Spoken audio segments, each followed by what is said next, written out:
everybody. This is Jean Tiberio from Healing Outside the Box. I happen to be a nutritionist and a wellness coach. But alas, this is the end of my years as a podcast host. I haven't been around for a few months because I took a bad turn with some pneumonia. I'm much better, but I'm afraid this is getting to be too much for me. I really enjoyed the time I spent writing and producing these, and I'm going to keep my evergreen episodes up for a while longer.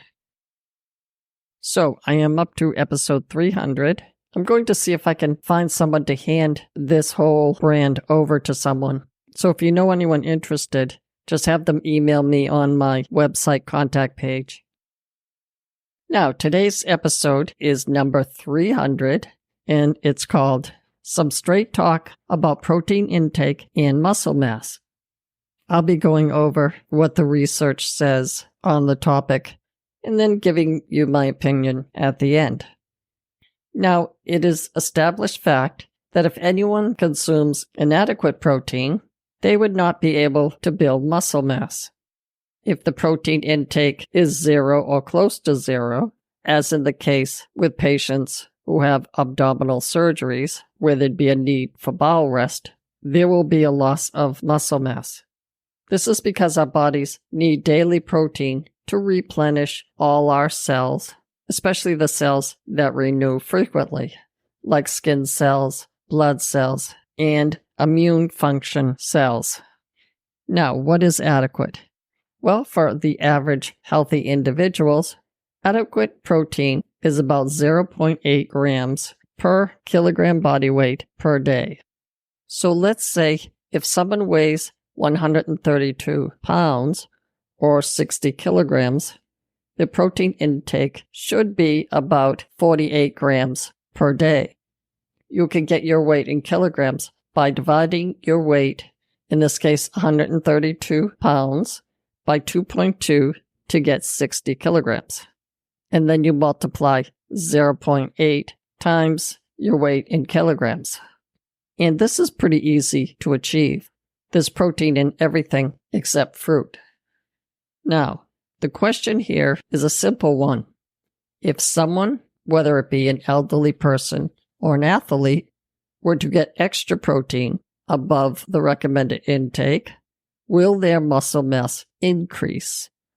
So, we have 0.8 grams per kilogram as the minimal adequate level of protein, and 1.3 grams per kilogram per day is the highest recommended by health professionals, according to the ADA. So there's a range. If you're dealing with a frail elderly person, they would be encouraged to shoot for 1 gram per kilogram per day. But with otherwise healthy folks, does adding additional protein build extra muscle mass?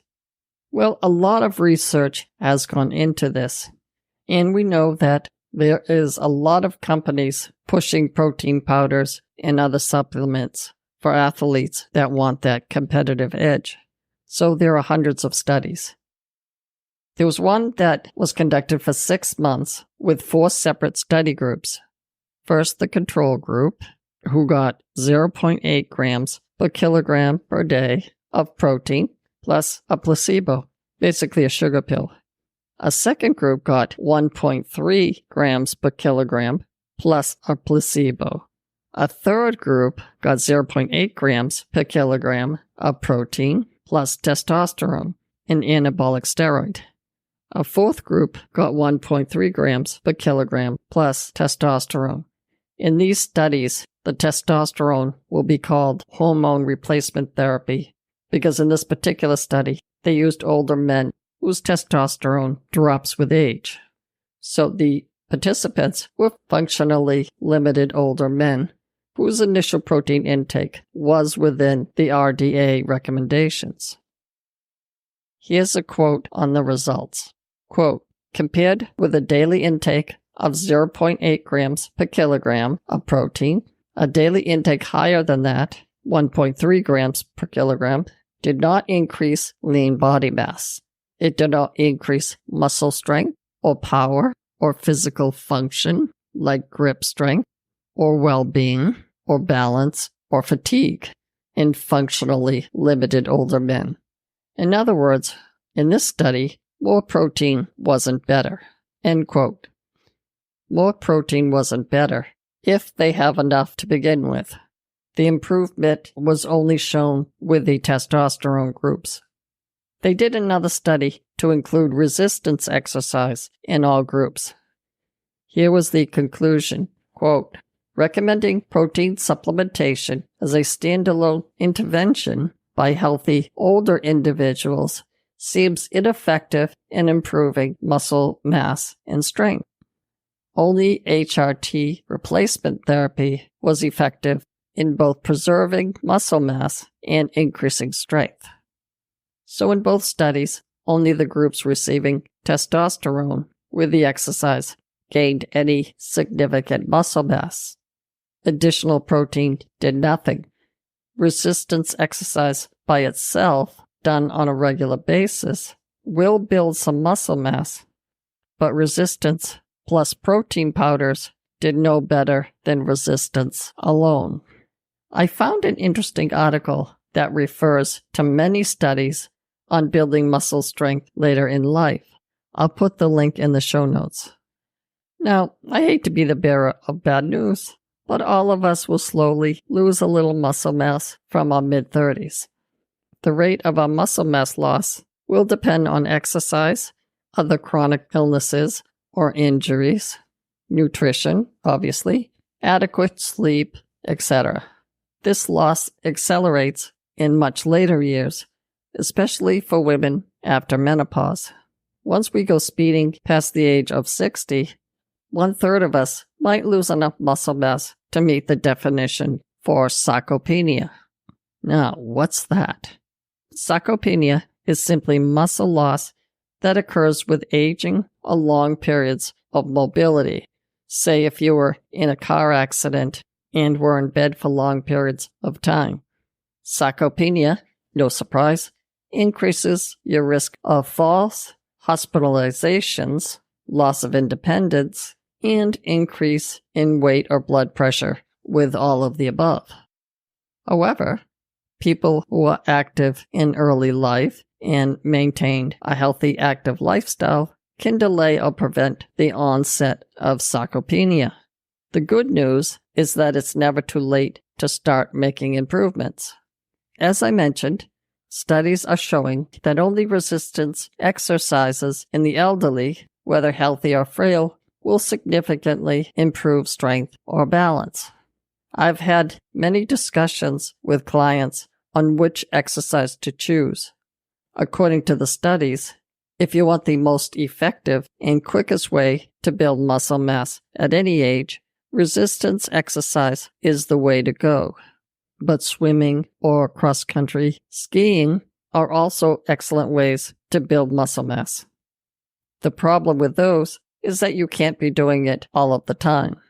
When we talk about resistance, we mean things like lifting free weights, like dumbbells, or using machine weights, like Nautilus that you may find at the gym, using resistance bands.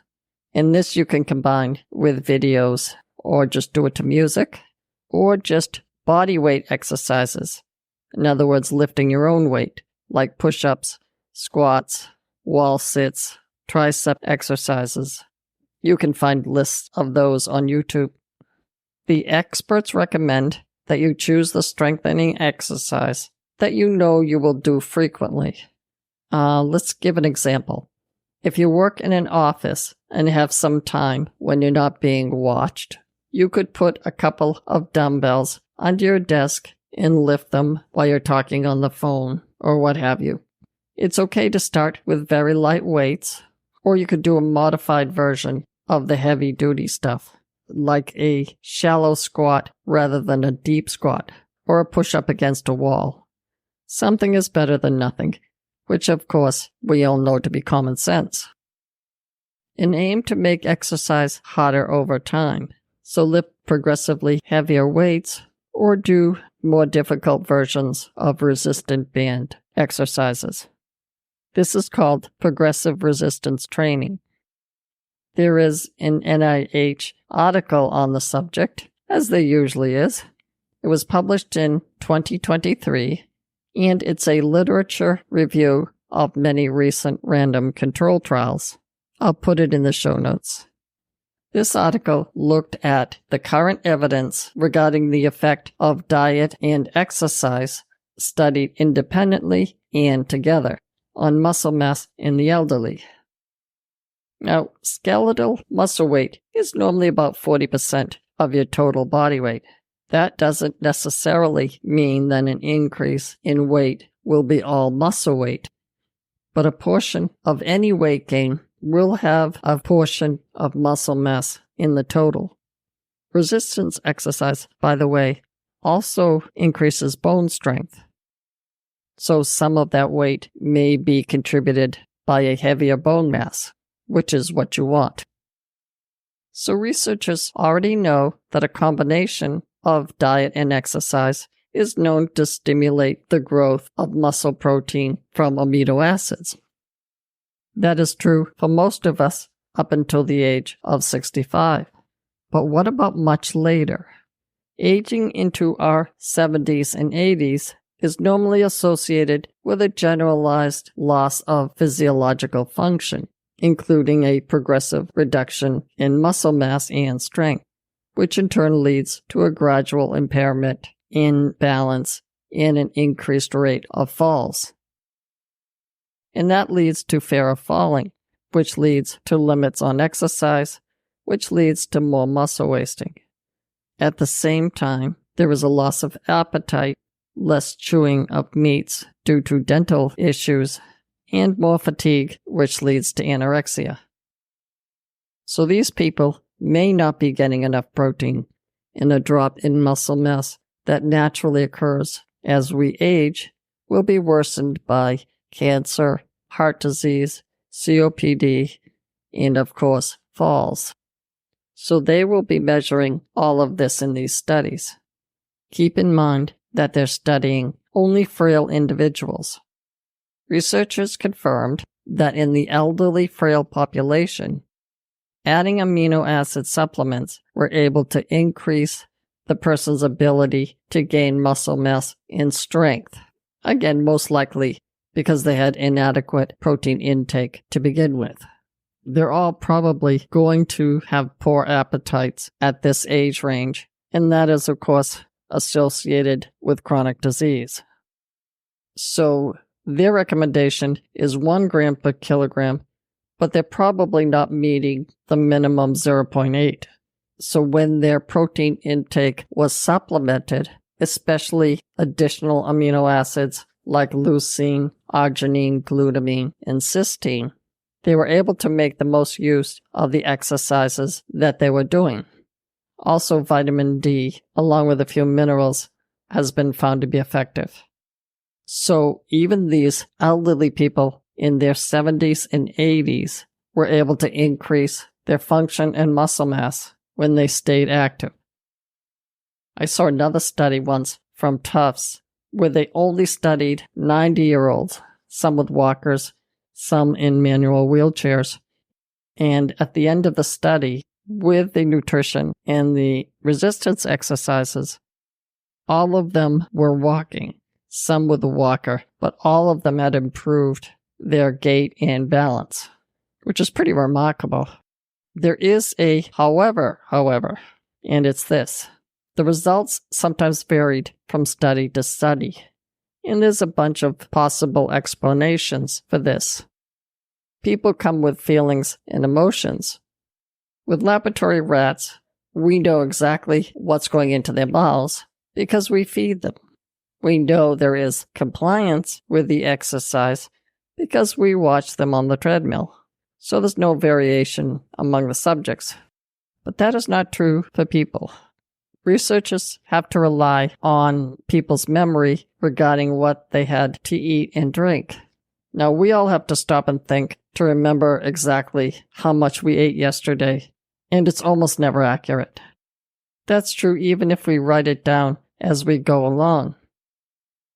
I remember I was working in an outpatient office when we were doing a cholesterol medication study.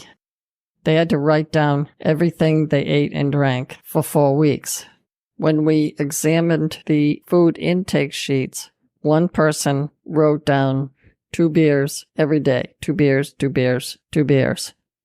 Compliance with the exercise may be even more sketchy, but we can certainly understand trends. So what's the bottom line? We all have to have adequate protein, and of course vitamins and minerals, if we want to stop or delay the loss of muscle mass that occurs with aging. Once that is accomplished, they have shown here that people into their 80s were able to gain strength, muscle mass, and function with resistance exercise and perhaps an additional activity like daily walking. So there's hope for all of us. That's all I have for you today. Be well. I hope you enjoyed listening to these podcasts, and I will stay on social media and answer any questions that you may have. Bye for now.